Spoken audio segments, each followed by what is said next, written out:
हरे Krishna. Krishna conscious books YouTube channel में आपका स्वागत है। हम रीड कर रहे श्रील प्रभुपाद लीलामृत का द्वितीय भाग। हम रीड करें चैप्टर नंबर 38, जो हम यहाँ भी कंटिन्यू करेंगे। प्रभुपाद ने व्यक्तिगत रूप से मद्रास के कई महत्वपूर्ण नागरिकों से भेंट की। वे समझाते थे कि यदि समाज के नेता कृष्ण भावनामृत से ओतप्रोत हो जाए तो अपने दृष्टांत द्वारा वे जन सामान्य में कृष्ण भावनामृत का सृजन कर देंगे। बिना अपने सिद्धांत से विचलित हुए, बिना महत्वपूर्ण अभ्यागतों की चाटुकारी किए, वे जिससे वे मिलते थे उस प्रत्येक व्यक्ति में कृष्ण भावना का संचार करने का प्रयत्न करते थे। उनकी भेंट मद्रास के राज्यपाल के शाह से हुई, जो पक्के मायावादी और शंकराचार्य के अनुयायी थे।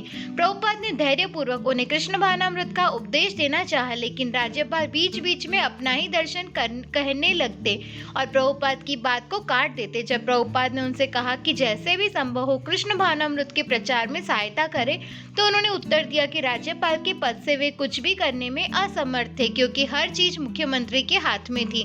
मद्रास में एक वयोवृद्ध विद्वान रह रहे थे, जो एक अग्रणी राजनेता भी रह चुके थे। उन्होंने निर्विशेषवादी दर्शन की दृष्टि बिंदु से वैदिक दर्शन पर बहुत सी पुस्तकें लिखी थी और उनका अनुवादन किया था। प्रभुपाद उनसे मिलने गए, किंतु उन्हें लकवा मार गया था। वे हिलते कांपते किसी तरह बैठ सकते थे, किंतु बात नहीं कर सकते थे। प्रभुपाद कुछ समय तक गीता में अवतारवाद विषय पर बोलते रहे। वे वयोवृद्ध विद्वान कभी कभी केवल अपनी आंखों की चमक से अपनी प्रतिक्रिया प्रकट कर देते थे। उनकी बात असंबद्ध और अस्पष्ट थी। इसके पूर्व प्रभुपाद उनके गीता के अनुवाद की आलोचना कर चुके थे, जिसमें उन्होंने कहा था कि यद्यपि कृष्ण कहते हैं कि मेरे प्रति समर्पण हो, किंतु हमें वस्तुतः साकार कृष्ण के सम्मुख समर्पित नहीं होना है, वरन उस निर्विशेष शाश्वत सत्ता के प्रति समर्पित होना है जो कृष्ण में अंतर्भूत है। इस भेंट का प्रभुपाद पर गहरा प्रभाव दिखाई दिया। उसके बाद कई दिनों तक वे गंभीर भाव से अक्सर कहा करते थे कि ये पुराने मायावादी विद्वान किस तरह लगभग किसी सब्जी जैसा जीवन जी रहे हैं।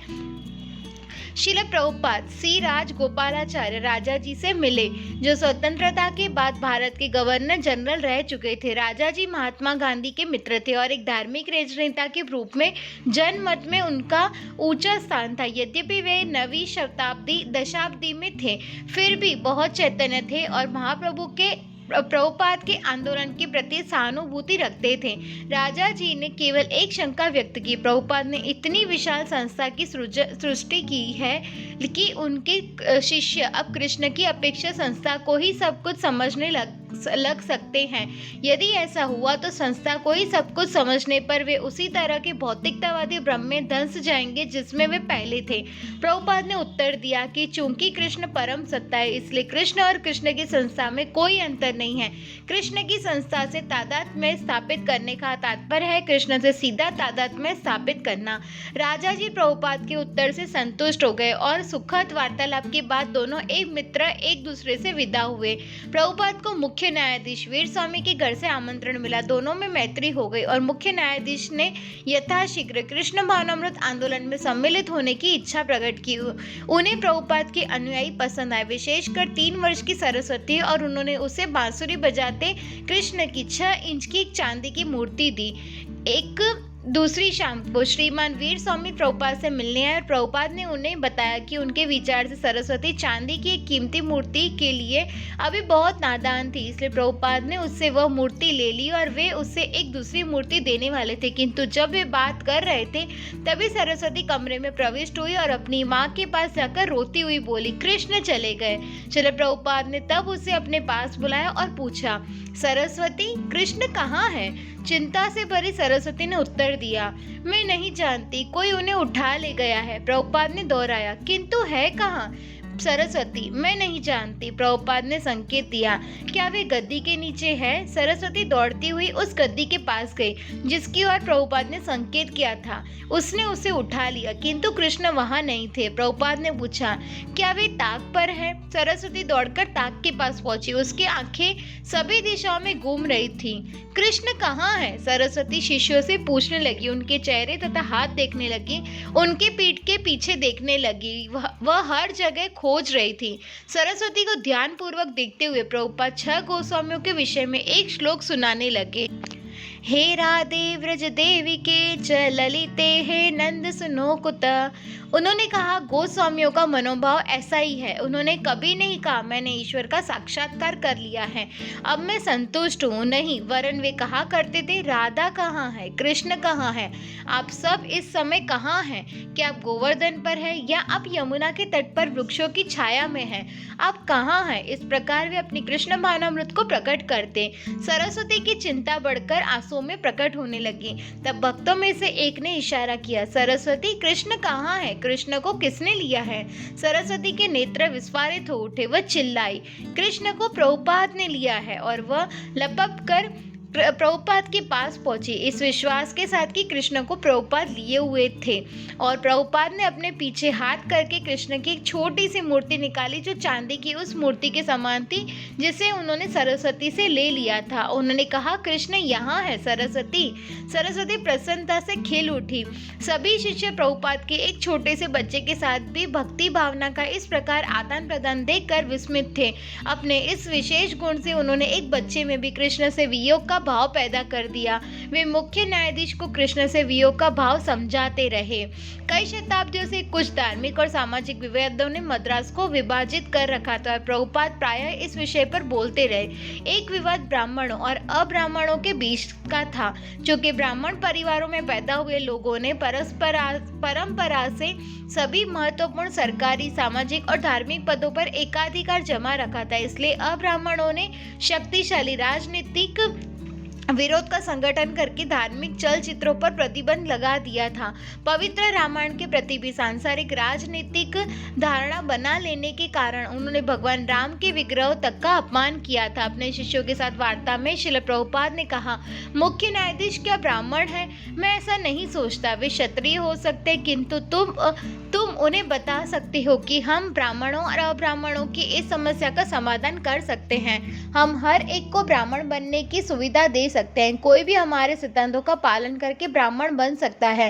प्रभुपाद ने कहा कि शास्त्र में ऐसा उल्लेख है कि कलयुग में राक्षस ब्राह्मण बनकर पैदा होंगे और इसलिए वो यह घोर विवाद है। तथाकथित ब्राह्मण जो इस समय नेता बने बैठे थे, जनता को संतुष्ट नहीं कर रहे थे। प्रभुपाद ने बताया कि कोई भी व्यक्ति जो भक्ति के 4 सैद्धांतिक नियमों का पालन करता है, हरे कृष्ण मंत्र जपता है, वैष्णव दीक्षा लेता है, वह ब्राह्मण बन सकता है। इससे सारी समस्या हल हो जाएगी। प्रभुपाद ने कहा कि उन लोगों को चाहिए कि मुख्य न्यायाधीश वीर स्वामी को पहले ब्राह्मण बनाकर शुरुआत करें। श्रीमान वीर स्वामी ने स्वीकार किया कि वे प्रभुपाद से दीक्षा लेने को उत्सुक थे। उनकी केवल एक कठिनाई चाय पीने की आदत को छोड़ पाना। जब प्रभुपाद ने यह सुना तो उन्होंने कहा कि यदि मुख्य न्यायाधीश थोड़ी चाय पीते हैं तो भी वे उसे स्वीकार कर लेंगे, एक अपवाद के रूप में। मद्रास में जाति चेतना वाले कुछ ब्राह्मणों ने श्रील प्रभुपाद की यह कहकर आलोचना की कि वे जन्म से नीच पाश्चात्यों को भी ब्राह्मण बना रहे हैं। एक मद्रासी ब्राह्मण के घर पर हुई बैठक में अतिथियों में से एक ने कहा, स्वामी जी, आपके शिष्य संस्कृत शब्दों का उच्चारण ठीक से नहीं करते, यहाँ तक कि हरे कृष्ण मंत्र का उच्चारण भी वे कभी कभी सही नहीं करते। प्रभुपाद ने उत्तर दिया, हाँ, हम इसी कारण आपके यहाँ आए हैं कि आपका साहचर्य मिले, जिससे आप हमें सिखा सके। श्रील प्रभुपाद को लंबे समय से चले आते हुए एक दूसरे दक्षिण भारतीय विवाद का भी सामना करना पड़ा, शैवों और वैष्णवों का विवाद। शैव प्रायः निर्विशेष दर्शन मानते थे। वे कहते थे कि ईश्वर निवैयक्तिक है, जो शिव, कृष्ण आदि कई रूपों में प्रकट होता है, किंतु चूंकि सभी रूप अंततः एक है, इसलिए इस बात पर लड़ाई करना कि कौन देवता बड़ा है, छुटपन और बचपना है। प्रभुपाद के शिष्यों के लिए इस दर्शन से पार पाना कठिन हो रहा था और जब गिरिराज का इस विषय पर एक धनाढ्य शैव मतावलंबी श्रीमान रामकृष्ण से तर्क वितर्क हुआ तो वे एक दूसरे से नाराजगी के साथ अलग हुए थे। किंतु मद्रास में जब अन्य लोगों ने गिरिराज की बात होती तो वे प्रायः उन्हें स्मरण कराते कि आप श्रीमान रामकृष्ण से मिले हैं, वे बहुत अच्छे आदमी हैं और धार्मिक समारोह का नेतृत्व करते हैं। गिरिराज बहुत संकोच में पड़ जाते और उन्होंने श्रीमान रामकृष्ण को मित्र बनाने के लिए एक और प्रयत्न करने का निर्णय लिया। उनमें फिर बात हुई, लेकिन वे असंतुष्ट बने रहे। तब गिरिराज ने प्रभुपाद को सूचित किया और जानना चाहा कि क्या प्रभुपाद स्वयं श्रीमान रामकृष्ण से मिलना चाहेंगे। प्रभुपाद राजी हो गए। जब उनकी भेंट हुई तो श्रीमान रामकृष्ण ने इस प्रश्न से शुरू किया, स्वामी जी, हमारे बीच शिव और कृष्ण की भक्ति को लेकर विवाद चलता रहा है, आपका क्या कहना है? कृष्ण बड़े हैं या शिव बड़े हैं? प्रभुपाद ने उत्तर दिया कि भक्ति शब्द वस्तुतः शिव की पूजा पर लागू नहीं होते। भक्ति का आशय बिना किसी भौतिक इच्छा के सेवा भाव है, जबकि पूजा का अर्थ बदले में कुछ पाने की इच्छा है, अतः वह भक्ति केवल कृष्ण पर लागू होती है। श्रीमान रामकृष्ण ने पूछा, लेकिन क्या यह संभव नहीं है कि एक व्यक्ति शिव का भक्त हो और वह बिना किसी भौतिक लाभ की इच्छा रखे केवल सेवा भाव से शिव जी की उपासना करे? प्रभुपाद ने उत्तर दिया, यह संभव हो सकता है, किंतु सामान्यतः ऐसा होता नहीं। जैसे एक व्यक्ति मदिरा की दुकान में जाता है, जो साधारणतः यह मान लिया जाता है कि वह मदिरा पीने जा रहा है, यद्यपि इसमें अपवाद भी हो सकता है। प्रभुपाद ने गोपियों की कात्यायनी देवी की उपासना पर दृष्टांत दिया। उनकी उपासना किसी सांसारिक लाभ के लिए नहीं थी, वरन केवल कृष्ण की भक्ति के कारण थी। उसी तरह यदि कोई शिव जी की उपासना कृष्ण की सेवा की भावना से करता है तो वह भक्ति होगी, किंतु लोग शिव के पास प्रायः केवल सांसारिक लाभ के लिए जाते हैं। यद्यपि श्रीमान रामकृष्ण इन विषय पर विवाद के लिए प्रायः उन्मुख रहा करते थे, प्रभुपाद के उत्तर ने उन्हें संतुष्ट कर दिया। श्रील प्रभुपाद का मद्रास में सबसे निकट विवाद स्मार्त ब्राह्मणों, मायावादियों अथवा शैवों से नहीं, वरन कुछ अपने ही गुरु भाइयों से था। यद्यपि उनमें से कुछ स्वीकार करते थे कि श्रील प्रभुपाद का अपने गुरु महाराज श्रील भक्ति सिद्धांत सरस्वती की ओर से पाश्चात्य देशों में प्रचार अतुलनीय था, किंतु अन्य गुरु भाई उनके प्रति ईर्ष्यालु थे। एक ईर्ष्यालु गुरु भाई ने मद्रास में श्रील प्रभुपाद को लिखा, सम्मान्य स्वामी जी, मैंने गत 12 तारीख को राजेश्वरी कल्याण मंडप में भक्ति पर आपका व्याख्यान सुना। मेरा मन निम्नलिखित विषयों को लेकर संदेह से भरा है। आपके शिष्य हरे कृष्ण मंत्र के साथ नाचने लगते हैं। पहला, क्या वे सचमुच महाप्रभु चैतन्य की तरह भगवत भाव में विभोर होते हैं? दूसरा, स्वामी जी, क्या आप सचमुच अपने अहम से मुक्त हो गए हैं? यदि ऐसा है तो आपने क्यों कहा मैं चुनौती देता हूँ और मैं और मेरा जैसे शब्द हमेशा आपकी जबान पर क्यों रहते हैं? तीसरा, आप गद्दी का उपयोग क्यों करते हैं जिसे वास्तविक योगी को नहीं करना चाहिए? क्या भगवान चैतन्य ने गद्दियों का उपयोग किया था? चौथा, आप अंगूठी क्यों पहनते हैं और कलाई में सोने की घड़ी क्यों बांधते हैं? क्या आप सांसारिक मोह से मुक्त नहीं हुए हैं? पांचवा, क्या आपने गौड़ीय मठ में भगवान चैतन्य कृष्ण के मंदिर का दर्शन किया है? यदि नहीं तो क्यों नहीं? शुद्ध वैष्णव मत का निवास पवित्र स्वामियों के साथ उस मंदिर में है जहाँ कृष्ण का निवास है। आपके गले से श्रुति मधुर नहीं वरन कर्कश अपशुकन जैसी ध्वनि निकलती है। क्या आपके व्यक्तिगत में कोई दैवत्य निहित है? मुझे तो संदेह है, आपकी आवाज सुनकर घृणा होती है। यद्यपि प्रभुपाद ऐसे पत्र की एकांत तीक्ष्णता से आश्चर्यचकित और आहत हुए, किंतु वे अपने गुरु भाइयों की ओर से मिलने वाले ऐसे तिरस्कारों और अपमानों के अभ्यस्त थे। उन्होंने अपने भक्तों को अपने गुरु भाइयों से किसी प्रकार के झगड़ों में पड़ने से मना किया, अपितु उन्हें उनसे दूर रहना चाहिए। उन्होंने कहा कि जो लोग कृष्ण भावनामृत के प्रचार की आलोचना करते हैं वे बेकार लोग हैं और उन्हें पीछे छोड़कर वे आगे बढ़ते जाएंगे। कुत्ते भौंकते रहते हैं, कारवां आगे बढ़ता जाता है। उपयुक्त विषाक्त पत्र से एकदम विपरीत श्रील प्रभुपाद के एक अन्य गुरु भाई त्रिदंडीय स्वामी बीवी पुरी महाराज का था, जैसा कि प्रभुपाद उनको पुकारते थे। पुरी महाराज का एक छोटा सा आश्रम मद्रास और कलकत्ता के बीच बंगाल की खाड़ी के तट पर विशाखापट्टनम में था। यह सुनकर कि प्रभुपाद इसके बाद कलकत्ता जाने वाले हैं, पुरी महाराज ने उन्हें अपने यहाँ आमंत्रित किया। आपके चरण कमलों में असंख्य साष्टांग दंडवतों के साथ सविनय आपके पत्र की प्राप्ति स्वीकार करता हूँ। विशाखापट्टनम के नागरिक आपकी दिव्य विभूति के दर्शन करना चाहते हैं। आपके श्रीमुख से संकीर्तन और दिव्य संदेश सुनने को हम अत्यंत आतुर हैं। मुझे आशा है कि संकीर्तन आंदोलन मद्रास में सहस्त्रों लोगों को आकृष्ट कर रहा है। पुनः सभी वैष्णव को दंडवतों सहित आपका दासानुदास बीवी पुरी। विशाखापट्टनम 17 फरवरी 1972। बंगाल की खाड़ी के विस्तृत तटीय मैदान में सफेद चमचमाती बालू का राशि और खाड़ी का गर्म निर्मल जल प्रभुपाद के विशाखापट्टनम आगमन की प्रमुख विशेषताएं थी। पुरी महाराज का छोटा सा आश्रम जहां प्रभुपाद ठहरे थे समुद्र से केवल 5 मिनट की दूरी पर था। हर सवेरे प्रभुपाद 15 शिष्यों के अपने दल के साथ समुद्र के किनारे किनारे लंबा भ्रमण करते थे। यमुना, मैं नहीं समझती थी कि प्रभुपाद हम में से किसी को भी कभी अपने साथ समुद्र तट पर भ्रमण करने न ले गए हो। सभी भक्त जानते थे कि श्रील प्रभुपाद भ्रमण करने कब जाएंगे और हम अपने अपने अपने आवासों से निकल पड़ते और उनके साथ समुद्र के किनारे जाते।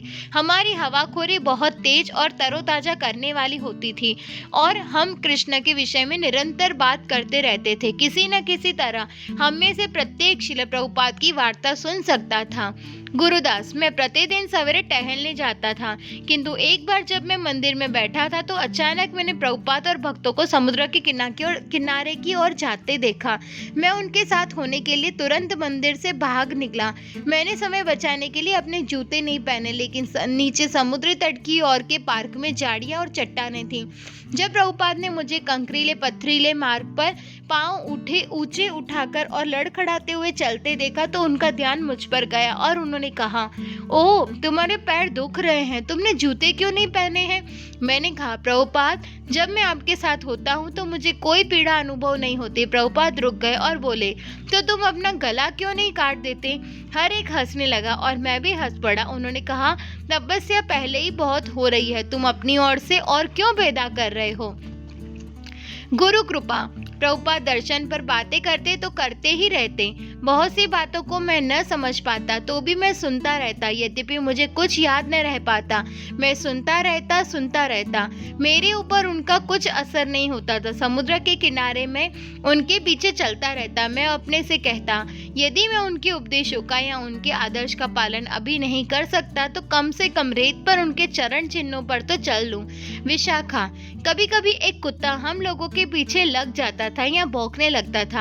हमें यह देखकर आश्चर्य होता कि प्रभुपाद किस तरह अपनी छड़ी झटकते थे और कुत्ता भाग जाता। एक बार जब हम सड़क में एक गाय के पास से निकले तो प्रभुपाद ने उसे जाने के लिए पर्याप्त स्थान छोड़ दिया और उन्होंने हमें वह कहानी सुनाई कि उनके संन्यास लेने के कुछ ही समय बाद किस तरह एक गाय ने उन्हें लहूलुहान कर दिया था।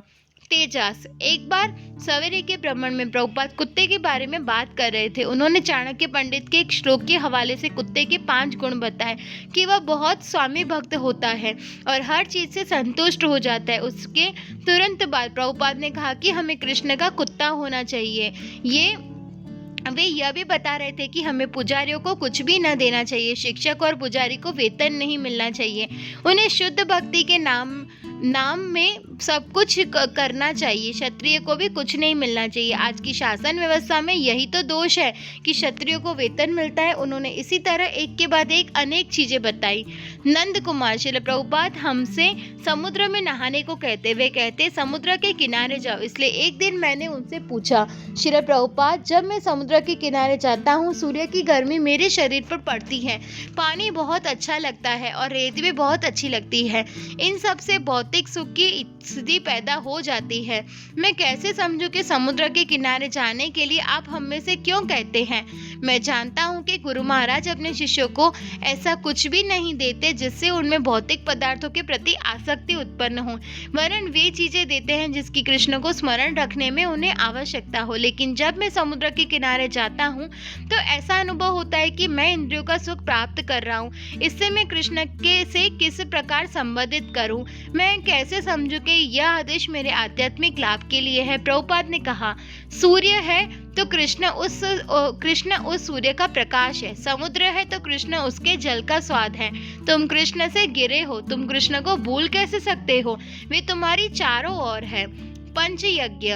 मैं एक नया भक्त था और मैंने प्रभुपाद से पूछा, प्रभुपाद, तैरने के बारे में आप क्या कहते हैं? क्या वह माया नहीं है? प्रभुपाद ने उत्तर दिया, महाप्रभु चैतन्य हमेशा तैरने जाया करते थे। वे गेंद खेलते थे, इसलिए तुम तैर सकते हो। इतना निश्चय कर लो कि कृष्ण तुम्हें याद रहे।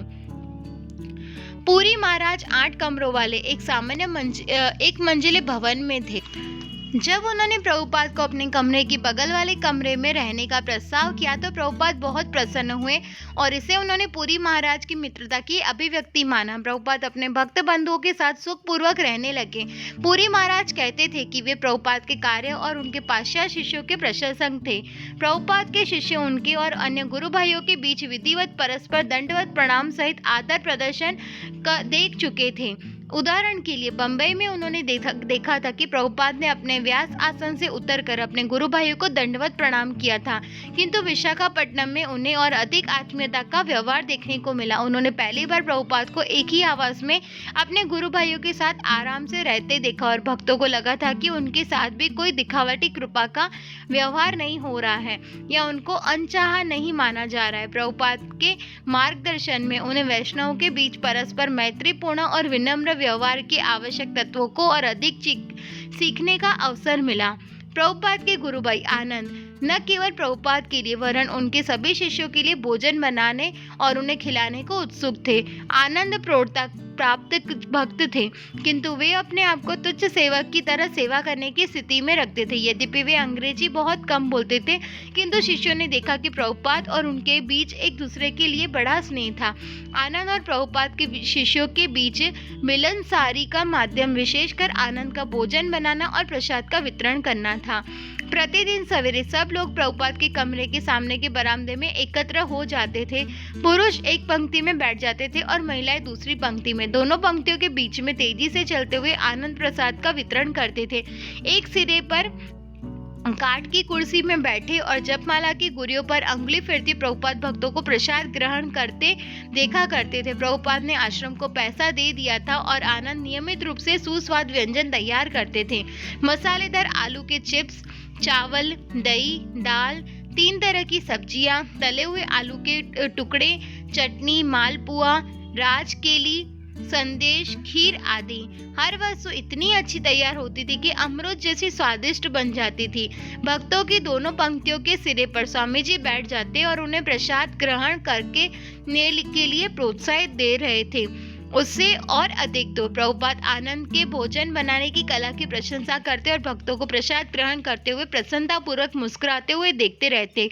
प्रभुपाद द्वारा प्रोत्साहित होकर जब भक्त पेट भरकर खा चुकते तब प्रभुपाद उच्च स्वर में प्रेम ध्वनि बोलते और भक्त भी जोर से चिल्लाते, जय। एक बार ऐसे ही भोजनोत्सव के बाद प्रभुपाद ने भक्तों के अपने कक्ष में बुलाया और कहा, देखो आनंद किस प्रकार भोजन बनाते हैं। ये भोजन की प्रत्येक वस्तु तैयार करते हैं, हर एक को परोसते हैं और जब तक हर एक संतुष्ट नहीं हो जाता वे स्वयं नहीं खाते। यही वैष्णव रीति है। उसे दूसरों को खिलाने में स्वयं अपने खाने की उपेक्षा अधिक आनंद आता है। दिन में 2 बार भोजन होता था। शाम को बहुत से अतिथि प्रसाद ग्रहण करने, कीर्तन में भाग लेने और प्रभुपाद का व्याख्यान सुनने आ जाते थे। एक दिन श्रील प्रभुपाद अपने शिष्यों को भगवान नृसिंह श्री सिंहाचलम के एक प्रसिद्ध मंदिर का दर्शन करने के लिए ले गए, जो विशाखापट्टनम से उत्तर में करीब 5 मील दूर एक पहाड़ी पर स्थित था। पत्थर की हजारों सीढ़ियां चढ़कर मंदिर तक पहुंचना होता था, जो पहाड़ी की एक और प्राकृतिक रंगभूमि में स्थित था। प्रभुपाद ने बताया था कि यह मंदिर विशेष महत्व का था, जिसकी व्यवस्था अब रामानुज संप्रदाय के अनुयायियों द्वारा होती थी, क्योंकि महाप्रभु चैतन्य अपनी दक्षिण भारत की यात्रा में इसके दर्शनार्थ आए थे। प्रभुपाद ने नृसिंह मंदिर का कार से जाने का निश्चय किया। आम, कटहल, काजू और अनानास के बगीचों को पार करते चक्करदार सड़क से होते हुए वे वहां पहुंचे, जहां पहुंचने पर प्रभुपाद और उनके शिष्य मंदिर के एक ब्राह्मण से मिले, जिसने उन्हें मैदान की चारों तरफ घुमाया। मंदिर के भवन काले पत्थर से बने थे और चट्टानों को काटकर विष्णु की विशेष रूप से उनके नृसिंह अवतार की लीलाओं को उकेरा गया था।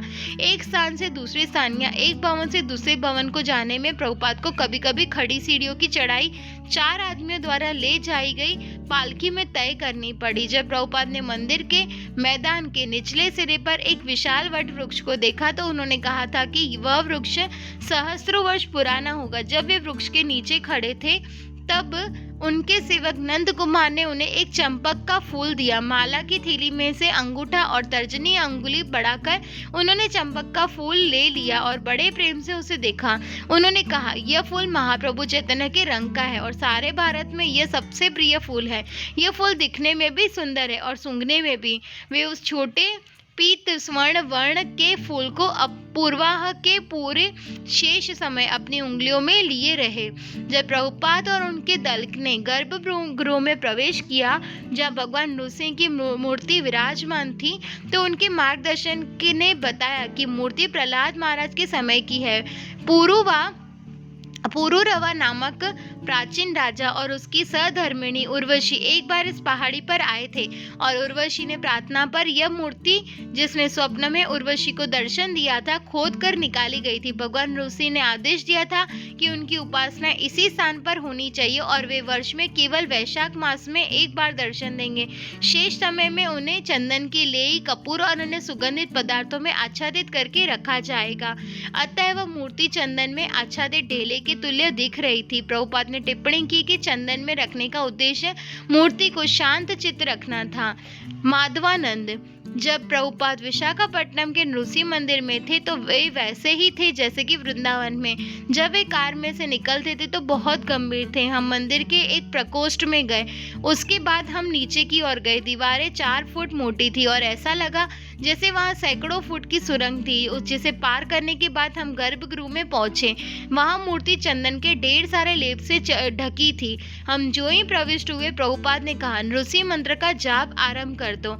अतएव हम तव कर कमल वरे नखाम अद्भुत श्रृंगम मंत्र जपने लगे। हमने मूर्ति की परिक्रमा की। उसके बाद हम मूर्ति के सामने खड़े हो गए और प्रभुपाद ने दंडवत प्रणाम किया।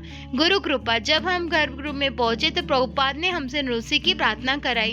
वे सदैव ऐसी भक्ति प्रकट करते थे जिनकी जो विशेषता उन्हें हमसे अलग अलग करती थी। वह केवल उनकी विद्वता या ज्ञान नहीं था, वह उनकी यही भक्ति थी।